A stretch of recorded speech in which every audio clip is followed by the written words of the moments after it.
আসসালামু আলাইকুম, welcome to my another new video. আজকে ভিডিওতে শেয়ার করব মুরগির রোস্টের রেসিপি। মুরগির রোস্টের জন্য একটু শক্ত টাইপের যে মুরগিগুলো আছে ওগুলো নিলে ভালো হয়। প্রথমে মরিচের গুঁড়া লবণ দিয়ে এটাকে ভালো করে মেখে তারপর ভেজে নিতে হবে। খুবই অল্প মশলা ইউজ করতে হবে আর একদম হাই হিটে এটাকে ভেজে নিতে হবে। একদম 30 থেকে 35 সেকেন্ডের মতো ভেজে নিতে হবে। এর বেশি ভাজলে যখন রোস্টটা রান্না করা হয় তখন কিন্তু শক্ত হয়ে যায়।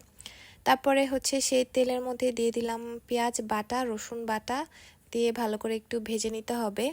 পেঁয়াজ রসুন বাটা ভাজা হয়ে গেলে অল্প একটু পানি অ্যাড করে তারপরে আদা বাটাটা দিলাম।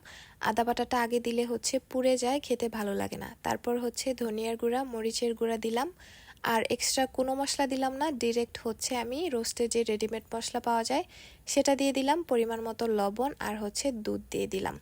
এখন মশলাটাকে সুন্দর করে কষায় নিতে হবে। কষায় নিয়ে তারপর যে মুরগিটা ভেজে রাখছি সেটা দিয়ে দিতে হবে। মুরগিটা দিয়ে দেওয়ার পর একটু নেড়েচেড়ে মিশাই দিব। আর এই মুরগি সেদ্ধ হওয়ার জন্য আমি পানি দিয়ে দিব।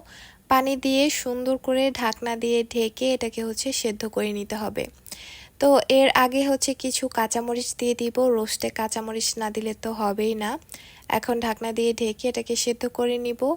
আর এর মাঝখানে অল্প একটু সেদ্ধ হওয়ার পরে আমি এটাকে একটু নেড়েচেড়ে দিলাম যাতে নিচের গুলা আর উপরের গুলা সমানভাবে সেদ্ধ হয় আর কি। তো যখন ভালো করে মাংসটা সেদ্ধ হয়ে যাবে তখন এর মধ্যে দিয়ে দিতে হবে পেঁয়াজের বেরেস্তা। পেঁয়াজ বেরেস্তা দিয়ে ঘন করে জাল করে নিলেই রোস্টটা একদম রেডি। খুবই সহজ রেসিপি শেয়ার করলাম, খেতে খুবই মজা। আপনারা অবশ্যই ট্রাই করে জানাবেন কেমন হয়েছে। আল্লাহ হাফিজ সবাইকে।